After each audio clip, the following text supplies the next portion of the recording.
بشائر الإيمان منارة الإحسان.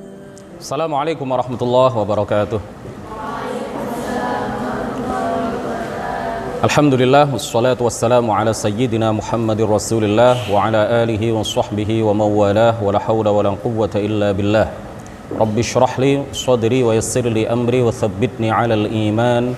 اللهم لا سهل إلا ما جعلته سهلا وأنت يا حي يا قيوم تجعل الحزن إذا شئت سهلا. أما بعد، إلى أشرف النبيين محمد رسول الله صلى الله عليه وسلم وآله وذريته وأزواجه وأهل بيته الكرام، وإلى أرواح إخوانه من الأنبياء والمرسلين والصحابة والتابعين والأولياء الصالحين والعلماء العاملين والملائكة المقربين والمجاهدين في سبيل رب العالمين، وإلى المصنفين المخلصين، ونخص خصوصا إلى سلطان الأولياء الشيخ عبد القادر الجيلاني والإمام أحمد الرفاعي الكبير وسلسلة رجال الطريقة الرفاعية وسلسلة رجال الطريقة القادرية وسلسلة رجال الطريقة النكشبندية وسلسلة رجال الطريقة العلوية، وإلى أرواح المسلمين والمسلمات والمؤمنين والمؤمنات من مشارق الأرض إلى مغاربها برها وبحرها، خصوصا آباءنا وأمهاتنا وأجدادنا وجداتنا ومشايخنا ومشايخ مشايخنا وأساتذتنا وأساتذة أساتذتنا، ونخص خصوصا إلى شيخ مشايخنا شيخ محمد هاشم الشعري والشيخ عبد الوهاب حسب الله والشيخ بالصري شنصوري والشيخ عبد العزيز مشوري والشيخ عبد المهيمن نور وسائر مشايخنا وأساتذتنا، ونخص خصوصا إلى مؤلف وناظم هذا الكتاب متن جوهرة التوحيد الشيخ إبراهيم اللقاني، ونخص خصوصا إلى من فتح الإسلام في هذه القرية وبنية التوفيق والتيسير وبنية قضاء جميع الحاجات والديون وبنية الشفاء والنصر على الأعداء وقبول الدعاء ونيل كل سل ورؤية الرسول وشفاعة الرسول ومرافقة الرسول في الآخرة ولرضاء الله. الفاتحة. أعوذ بالله من الشيطان الرجيم. بسم الله الرحمن الرحيم. الحمد لله رب العالمين الرحمن الرحيم مالك يوم الدين إياك نعبد وإياك نستعين اهدنا الصراط المستقيم صراط الذين أنعمت عليهم غير المغضوب عليهم ولا الضالين آمين. Alhamdulillah, malam ini adalah pertemuan keempat dari kajian kitab Matan Jauharatit Tauhid karya Syekh Ibrahim Al-Laqani. Kita telah sampai pada bait nazam yang ketiga. Kita telah menjelaskan dua bait nazam yang pertama pada dua pertemuan sebelumnya. Alhamdulillah, malam ini kita telah sampai pada bait nazam yang ketiga. Qala al-muallifu rahimahullahu ta'ala wa nafa'ana bihi wa bi'ulumihi wa amaddana bi amdadihi wa afadha alaina min barakatihi amin. Fa arsyadal khalqa lidinil haqqi bisayfihi wa hadiyihi lil haqqi. Fa arsyada, maka Nabi Muhammad sallallahu alaihi wasallam membimbing, memberikan bimbingan, memberikan arahan al khalqa kepada makhluk, al-khalqa kepada makhluk, yaitu manusia dan jin, lidinil haqqi kepada agama Allah yang maha hak, bisayfihi dengan pedangnya, dengan senjatanya, wahadihi dan hidayahnya atau petunjuknya, lil haqqi kepada agama yang benar. Rasulullah sallallahu alaihi wasallam adalah mursyid sejati, pembimbing utama yang membimbing manusia dan jin kepada jalan yang lurus, yaitu agama Islam. Jadi yang dimaksud al-khalq di dalam bait nazam ini, yang dimaksud makhluk dalam bait nazam ini adalah manusia dan jin. Tidak termasuk binatang, meskipun binatang itu adalah makhluk Allah subhanahu wa ta'ala. Jadi yang wajib masuk Islam, yang wajib menyambut dakwah Rasulullah sallallahu alaihi wasallam adalah manusia dan jin. Nah, Islam adalah satu-satunya agama yang diridhai oleh Allah Subhanahu wa taala. Jadi Islam itu bukan agama yang paling diridhai, bukan, tapi satu-satunya agama yang benar, satu-satunya agama yang lurus, satu-satunya agama yang diridhai oleh Allah Subhanahu wa taala. Allah taala berfirman, "Innad dina 'indallahil Islam." Sesungguhnya satu-satunya agama yang hak dan diridhai oleh Allah Subhanahu wa taala hanyalah agama Islam. Jadi kita wajib yakin bahwa Islam satu-satunya agama yang benar. Tapi bukan berarti kemudian kita berbuat zalim kepada orang-orang yang non-muslim. Kalau kita punya tetangga yang non-Islam, yang berbeda agama dengan kita, Islam tetap menganjurkan kepada kita untuk berbuat baik kepada mereka, kepada tetangga kita yang non-Islam.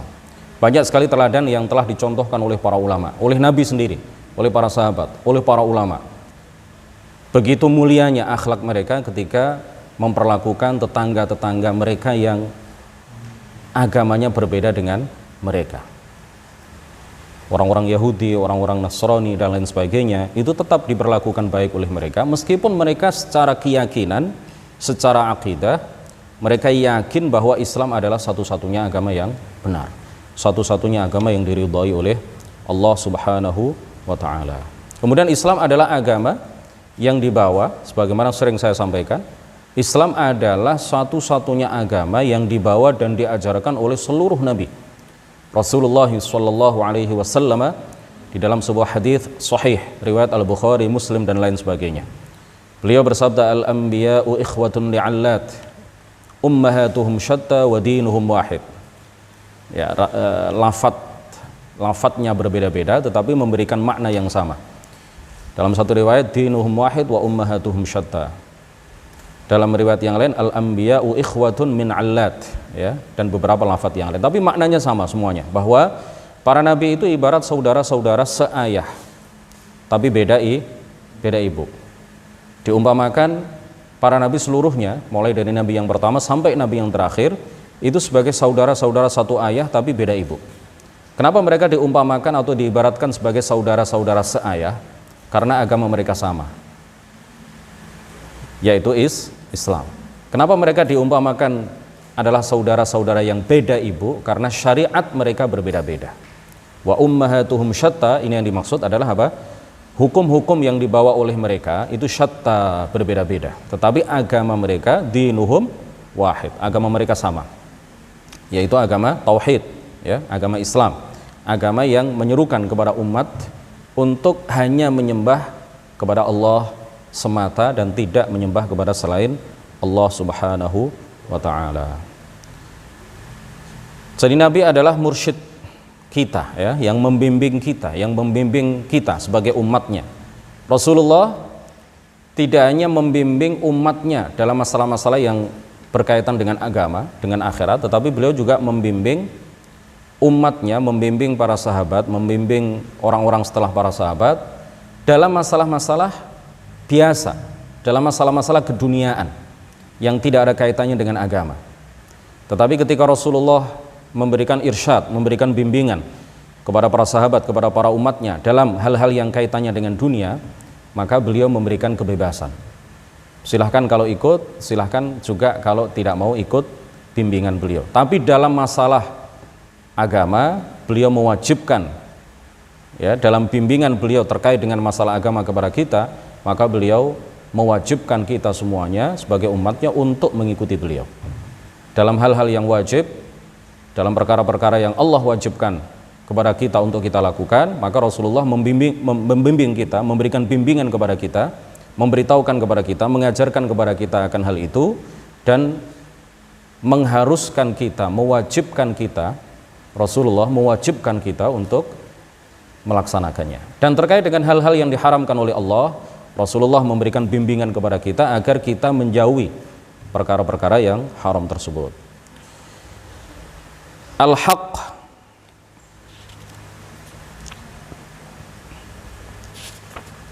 pengarang kitab ini mengatakan apa? Lidinil haqqi.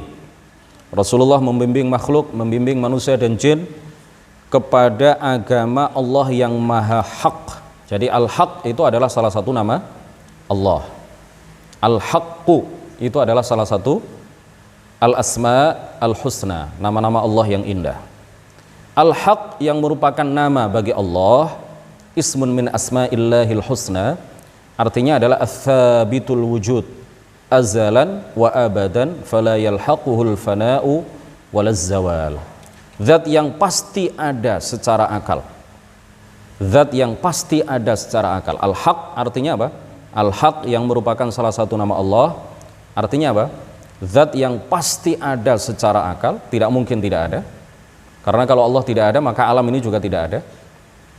Ya, adanya alam adalah bukti nyata bahwa alam ini ada yang menciptakannya, yaitu Allah Subhanahu wa taala. Jadi ats-tsabitul wujud, Allah ada dan keberadaannya pasti secara akal, azalan wa abadan, ya, pada azal dan selamanya. Allah ada tanpa permulaan, Allah ada tanpa akhir. Fala yalhaquhul fana'u walaz zawal, Allah tidak akan punah dan tidak akan sirna. Beda dengan makhluk-makhluk yang Ia ciptakan, kita, ya. Kita dimulai dengan ketiadaan dan kemudian berakhir dengan ketiadaan. Kemudian dibangkitkan kembali untuk dikumpulkan dan mengalami kehidupan di akhirat kelak, ya, di kehidupan abadi kelak. Allah Subhanahu wa taala berfirman di dalam surah Thaha ayat 114 dan juga di dalam surah Al-Mu'minun ayat 116. Fata'alallahul malikul haqqu. Fata'alallahul malikul haqqu. Fata'ala, maka maha tinggi Allah. Jika kita mengatakan Allah maha tinggi, maka yang dimaksud adalah maha tinggi putus.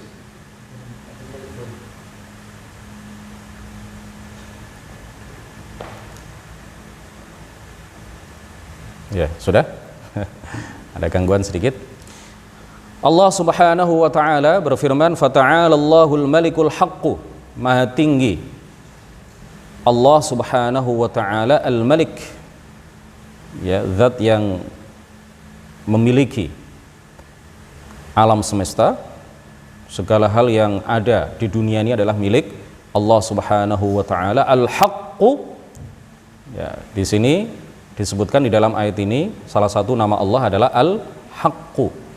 Kemudian fata'ala, ketika kita mengatakan bahwa Allah maha tinggi, itu artinya adalah maha tinggi derajatnya, bukan maha tinggi bentuk dan ukurannya. Nah, perkataan pengarang kitab bisayfihi wa hadiyihi, bisayfihi wa hadiyihi, memberikan pemahaman kepada kita bahwa jihad itu ada dua. Jihad itu mengambil dua bentuk, dua metode. Yang pertama adalah jihadun bis-sinan, jihad dengan senjata. Yang kedua adalah jihadun bil bayan, jihad dengan lisan. Nah, sekarang kita jihad dengan apa? Lisan. Kita belajar, kemudian menyampaikan apa yang kita pelajari di tengah-tengah masyarakat, apa yang kita pelajari di pondok, kemudian kita sebarkan di tengah-tengah masyarakat dengan lisan kita. Itu adalah bagian dari jihadun bil bayan, jihadun bil lisan, jihad dengan lisan, jihad dengan menyampaikan ilmu kepada masyarakat luas. Itu terhitung sebagai jihad. Makanya pengarang kitab ini mengatakan apa? Bisayfihi wa hadiyihi. Karena Rasulullah berjihad itu dengan dua cara, yaitu dengan pedang, sebagaimana yang dengan pedang maksudnya dengan senjata, sebagaimana beliau menyampaikan hal itu di dalam sebuah hadis yang mutawatir, sudah kita sebutkan dalam pertemuan sebelumnya, umirtu an uqatilan nasa hatta yashhadu alla ilaha illallah wa anni rasulullah. Hadis mutawatir diriwayatkan oleh 15 orang sahabat, 10 diantaranya adalah para sahabat yang al-mubasysyaruna bil jannah, ya. Kemudian di al-mubasysyaruna bil jannah, para sahabat yang diberi kabar gembira bahwa mereka pasti akan masuk ke dalam surga. Jadi hadis ini adalah hadis yang mutawatir. Aku diperintahkan untuk memerangi manusia sehingga mereka membaca 2 kalimat syahadat. Jadi jihad dengan pedang itu memang pernah dilakukan oleh Rasulullah, dan bukan hanya defensif, tapi kadang-kadang juga ofensif. Bukan hanya ketika diserang kemudian mempertahankan diri, bukan, tetapi kadang-kadang Rasulullah ofensif, menyerang di awal.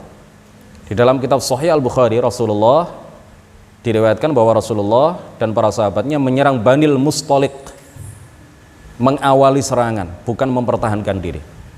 Ya, karena sebagian orang dengan berbagai dalih kemudian mengatakan Rasulullah tidak pernah melakukan serangan di awal, tidak pernah mengawali serangan kepada orang-orang kafir. Ini tidak benar, karena di dalam kitab Sahih Al-Bukhari sendiri diriwayatkan bahwa Rasulullah memulai penyerangan kepada Bani Al-Mustalik, menyerang mereka, kemudian menawan beberapa orang di antara mereka.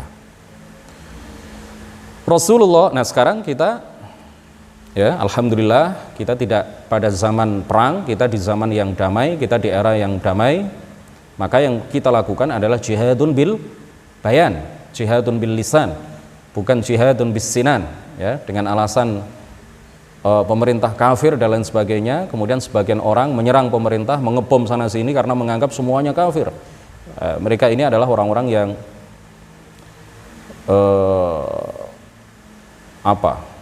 memperjuangkan apa mereka? Mereka malah memperburuk citra Islam, ya. Mereka malah memperburuk citra Islam dengan sebab mereka Islam diolok-olok, dengan sebab mereka Islam dijauhi oleh sebagian orang, oleh banyak orang kafir, ya. Mereka tidak lagi simpatik dengan Islam, tetapi yang kemudian terjadi adalah mereka menjauhi Islam. Tidak seperti yang dilakukan oleh para sahabat, ya, para ulama kita terdahulu. Begitu mulianya akhlak mereka sehingga kemudian mereka melakukan banyak kebaikan. Rasulullah sendiri, ya, memberikan teladan kepada kita betapa mulianya akhlak beliau kepada orang-orang Yahudi, orang-orang Nasrani, sehingga kemudian banyak di antara mereka yang simpatik kepada beliau dan kemudian simpatik kepada agama Islam lalu masuk ke dalam agama Islam. Tetapi di sisi yang lain, Rasulullah juga seringkali melakukan ketegasan, melakukan serangan-serangan, ya, melakukan peperangan. Ini bukan sesuatu yang dicari dalih kemudian diingkari, enggak. Memang sejarahnya begitu. Dan Rasulullah tujuannya adalah memasukkan mereka ke agama Islam, menyelamatkan mereka sehingga mereka menjadi orang-orang yang beragama Islam. Rasulullah Shallallahu Alaihi Wasallam menyeru kepada Islam dengan lisan selama 14 tahun. Jadi beliau setelah masa kenabian, setelah beliau diangkat menjadi nabi, beliau hidup di Mekah kurang lebih selama 13 tahun. Kemudian setelah itu beliau hijrah ke Madinah. Nah, kurang lebih pada tahun kedua Hijriah, Rasulullah baru kemudian diizinkan oleh Allah turun ayat qital, turun ayat yang mengizinkan Rasulullah dan para sahabatnya untuk melakukan peperangan, jihadun bis-saif, bis-sinan, dengan senjata. Sebelumnya ketika di Makkah, Rasulullah dan para sahabat disiksa, dibuli, dilempari batu, dilempari kotoran, disakiti, dicaci, dimaki, tetapi mereka belum diizinkan oleh Allah untuk melakukan penyerangan-penyerangan, melakukan peperangan. Baru kemudian 14 tahun setelah mereka mengalami hal-hal yang luar biasa menyakitkan, ya, dari orang-orang kafir, orang-orang musyrik, mereka mendapatkan perlakuan yang buruk dari orang-orang kafir Quraisy ketika itu. Baru kemudian 14 tahun setelahnya baru kemudian beliau diizinkan untuk melakukan peperangan. Jadi dakwah Rasulullah selama 14 tahun setelah masa kenabian itu hanya dengan lisan dan bayan, dan juga dengan teladan akhlak mulia, ya, bilhal, dakwah dengan hal, dakwah dengan sifat mulia, dengan akhlak terpuji. Akhirnya banyak orang simpatik dan kemudian masuk ke dalam agama Islam. Pengarang kitab ini mengatakan bihadiyihi, bisayfihi wahadiyihi, dengan memberikan hidayah. Nah, memberikan hidayah itu memiliki dua makna. Hidayah itu memiliki dua makna. Memberikan hidayah itu memiliki dua makna. Makna yang pertama adalah ibanatul haqqi wad du'a ilaihi, menjelaskan kebenaran dan menyeru kepadanya. Menjelaskan kebenaran, menampakkan kebenaran dan menyeru kepadanya. Nah, hidayah dalam makna inilah yang dimaksud dengan perkataan pengarang di atas. wa hadyihi. Allah Ta'ala berfirman, wa innaka latahdi ila siratim mustaqim. Dan sungguh engkau wahai Muhammad benar-benar memberi hidayah manusia kepada jalan yang lurus, kepada agama Islam. Jadi memberi hidayah kalau dinisbatkan kepada Rasulullah, dinisbatkan kepada para juru dakwah, disandarkan kepada para guru agama, para tokoh agama ketika mereka menyampaikan dakwah, kemudian dikatakan mereka memberikan hidayah kepada manusia, kepada masyarakat. Ini benar apa tidak? Benar, tapi dalam arti apa? Dalam arti apa? Ibanatul haqqi, menjelaskan kebenaran, wad du'a ilaihi, dan mengajak orang untuk melakukan kebenaran. Memberikan hidayah kalau disandarkan kepada makhluk, kepada Rasul, kepada sahabat, kepada ulama, artinya apa? Mengajak orang lain berbuat baik, menjelaskan kebenaran kepada mereka, menjelaskan kebaikan kepada mereka, dan mengajak mereka untuk melakukan kebenaran dan kebaikan. Yang kedua, hidayah atau memberikan hidayah itu artinya adalah menciptakan hidayah. Ya. Khalqul hidayah fi qulubil ibad, menciptakan hidayah di hati para hamba. Hidayah dalam makna ini, dalam makna kedua ini tidak boleh disifatkan kecuali kepada Allah Subhanahu wa taala. Jadi kita hanya bisa memberi hidayah dalam arti apa? Kita hanya bisa menyampaikan, memberi hidayah, ya, memberi petunjuk dalam arti apa? Menampakkan, menjelaskan, menerangkan kebenaran dan mengajak orang lain untuk melakukan kebenaran. Tetapi yang menciptakan hidayah di hati para hamba, ketika kita menyampaikan kebenaran, apakah mereka kemudian dapat hidayah apa tidak, itu tergantung Allah Subhanahu wa ta'ala. Dalam arti apa? Yang menciptakan hidayah di hati para hamba, di hati masyarakat yang kita ajak untuk melakukan kebenaran, itu hanya Allah Subhanahu wa ta'ala. Kita manusia tidak bisa menciptakan hidayah, tidak bisa menciptakan petunjuk di hati orang-orang yang kita ajak untuk melakukan kebaikan dan kebenaran. Yang menciptakan hidayah di hati orang-orang yang kita ajak melakukan kebenaran dan kebaikan itu hanyalah Allah Subhanahu wa ta'ala. Allah Subhanahu wa ta'ala berfirman, "Faman yuridillahu an yahdiyahu yashrah sadrahu lil Islam, wa man yurid an yudillahu yaj'al sadrahu dayyiqan haraja." Suratul An'am ayat 125. Barang siapa dikehendaki Allah akan mendapat hidayah. Artinya barang siapa yang dikehendaki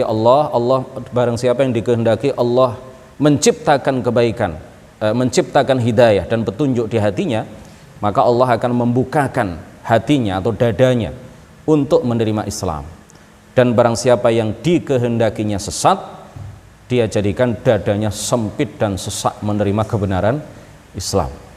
Jadi yang maha memberikan hidayah, artinya yang maha menciptakan hidayah di hati para hamba adalah Allah Subhanahu wa ta'ala. Sebaliknya yang menciptakan kesesatan di hati para hamba juga adalah Allah Subhanahu wa ta'ala. Yang menghendaki seseorang dapat hidayah adalah Allah, yang menghendaki seseorang sesat itu juga Allah Subhanahu wa ta'ala. Di dalam surah Al-Qasas ayat 56, Allah Subhanahu wa ta'ala berfirman kepada Nabi Muhammad, "Innaka la tahdi man ahbabta, walakinnallaha yahdi man yasha." Sungguh engkau Muhammad, kata Allah, tidak dapat menciptakan hidayah pada diri orang yang engkau cintai.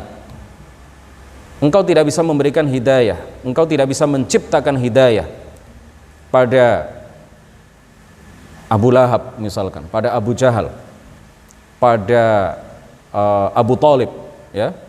Padahal engkau sudah berusaha, wahai Muhammad, untuk supaya mereka dapat hidayah, tetapi karena yang menciptakan hidayah dan yang menghendaki hidayah itu muncul pada diri orang-orang yang engkau cintai, itu Allah, bukan engkau wahai Muhammad. Walakinnallaha yahdi man yasha, tetapi Allah lah yang menciptakan hidayah pada diri orang yang dia kehendaki. Qala al-muallifu rahimahullahu taala, Muhammadil aqib li rusli rabbih wa alihi wa sahbihi wa hizbihi.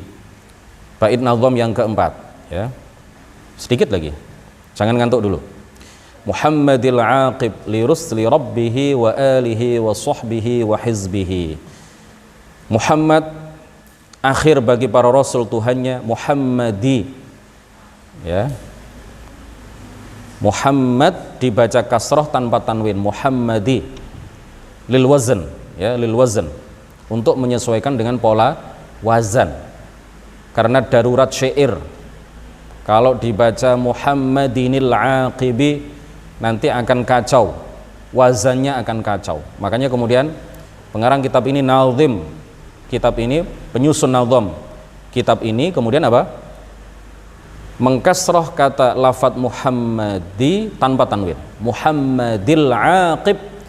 Ba dalam al-aqib juga tidak dikasrah tapi apa, disukun, karena juga untuk menyesuaikan dengan pola wazan.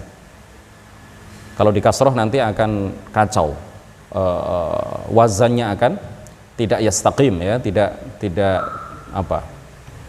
tidak sesuai dengan apa yang digariskan oleh para ulama di dalam arud, ya, di dalam ilmu arud. Jadi kita baca apa? Muhammadil aqib li rusli rabbih. Bukan li rusuli tapi li rusli rabbih wa alihi wa sahbihi wa hizbihi. Muhammadi, Nabi Muhammad, al-aqib akhir, Nabi yang terakhir, Nabi pungkasan li rusli rabbih bagi para rasul Tuhannya. Wa alihi, salawat dan salam juga semoga tercurah kepada alihi, keluarganya, wa sahbihi, para sahabatnya, wa hizbihi, dan para pengikutnya.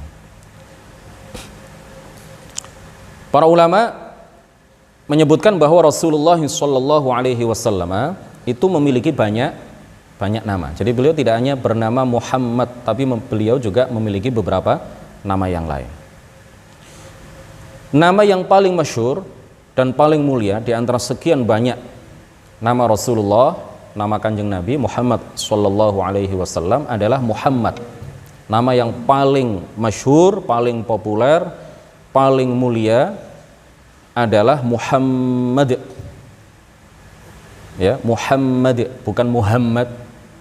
Bukan Muhammad tapi Muhammad, bukan Mehmet. Tapi siapa? Muhammad pakai hak. Ya, kenapa nama Muhammad ini adalah nama yang paling mulia? Karena ia menunjukkan kepada kesempurnaan pujian. Maka ia menunjukkan apa? Karena ia menunjukkan kesempurnaan pujian. Muhammad. Nah, beliau dinamakan Muhammad itu ada kalanya karena banyaknya perilaku beliau yang terpuji, dan ada kalanya disebabkan karena Allah dan para malaikat Allah memujinya dengan pujian yang banyak.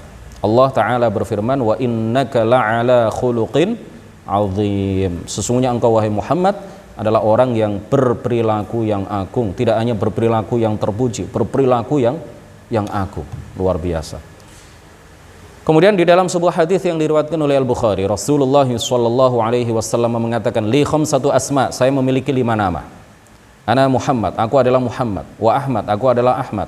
Wa anal mahi, dan aku adalah penghapus. Maksudnya apa? Alladzi yamhullahu bi al-kufra. Yang dimaksud adalah bahwa Allah menghapus dengan perantaraanku, melalui perantaraanku Allah menghapus apa? Kekufuran. Wa anal hasyir alladzi yuhsyarun nasu ala qadami.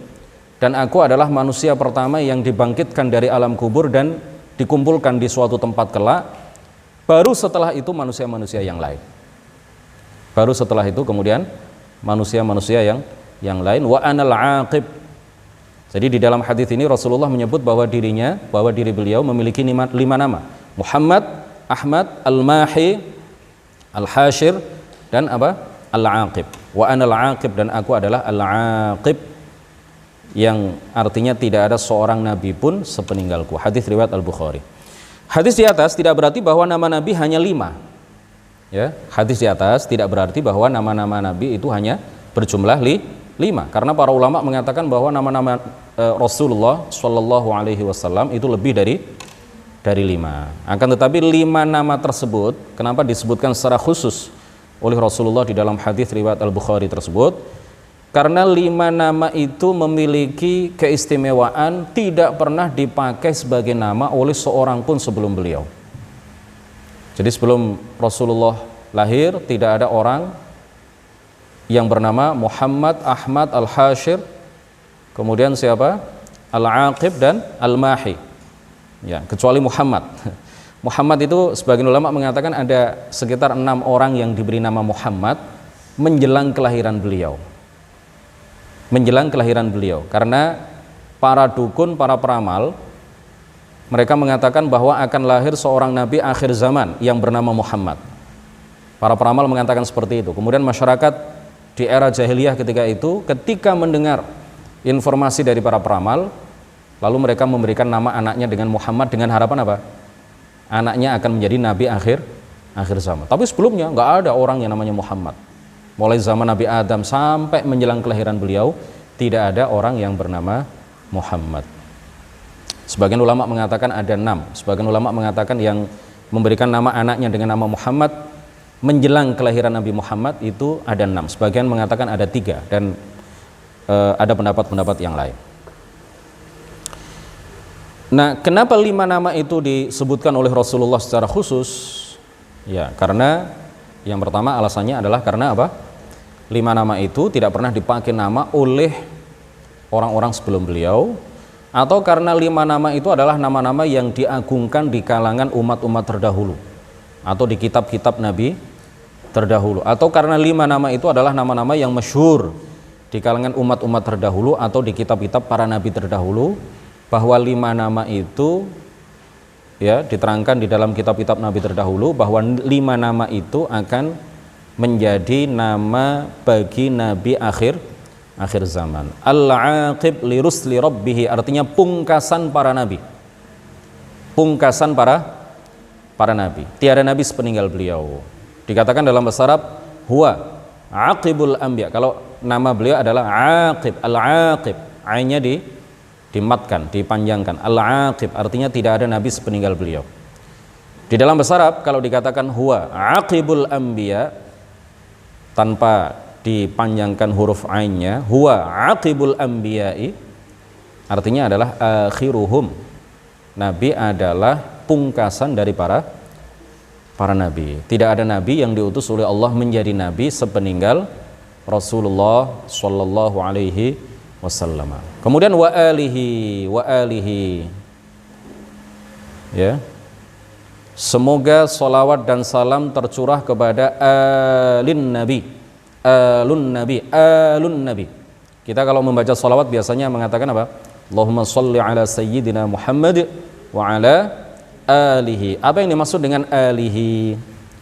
Dalam maqam zakat, dalam pembahasan bab zakat, yang dimaksud alun nabi adalah mu'minu Bani Hashim wa Banil Muttalib, orang-orang mukmin atau kerabat Nabi yang mukmin dari kalangan Bani Hashim dan Bani Al-Muttalib. Itu kalau dalam masalah zakat, mereka tidak boleh menerima zakat ya. Anak keturunan Bani Hashim, anak keturunan Banil Muttalib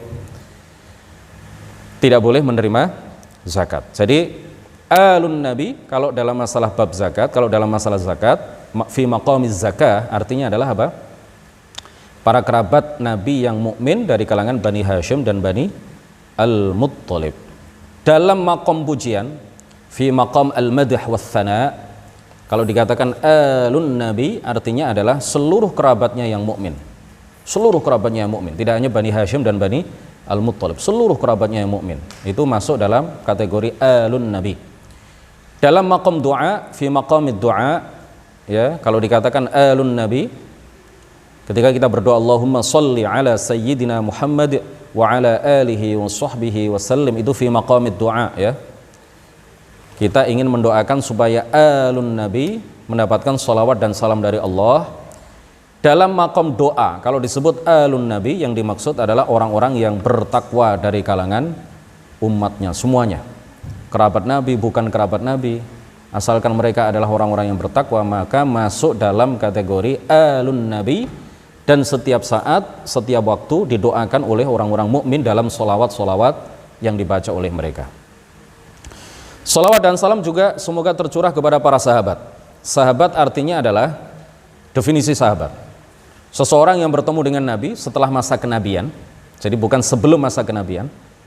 Seseorang yang bertemu dengan Nabi setelah ba'dan nubuwah, setelah masa kenabian, wa qabla wafatihi, dan sebelum wafatnya beliau, dengan jalan biasa, bukan dengan jalan yang tidak biasa, bukan lewat mimpi, bukan karena dia wali kemudian karomah meskipun Nabi sudah meninggal, lalu dia bisa bertemu dengan Nabi dengan jalan karomah misalkan.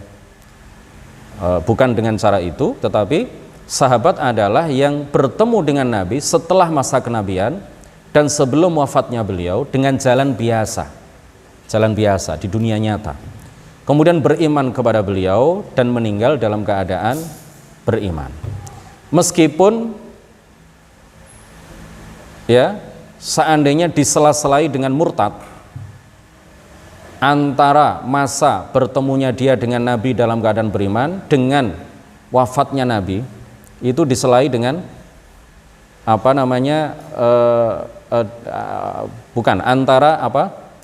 antara bertemunya dia dengan Nabi dalam keadaan mukmin dan antara matinya dia dalam keadaan beriman, itu kemudian disela-selai dengan murtad. Jadi pernah murtad itu kalau dia mati dalam keadaan beriman, maka dia tetap dikategorikan sebagai sahabat Nabi. Jadi seorang sahabat, ya, sahabat Nabi, sahabat Rasul artinya adalah orang yang pernah berjumpa dengan beliau setelah masa kenabian, sebelum wafatnya beliau, dengan jalan biasa, beriman kepada beliau dan meninggal dalam keadaan beriman, meskipun di tengah-tengah itu dia murtad. Asalkan dia kemudian terakhir mati dalam keadaan beriman, maka dia tetap dikategorikan oleh para ulama sebagai sahabat. Salawat dan salam terakhir. Salawat dan salam juga semoga tercurah kepada hizbun Nabi wa alihi wa sahbihi wa hizbihi hizbun Nabi.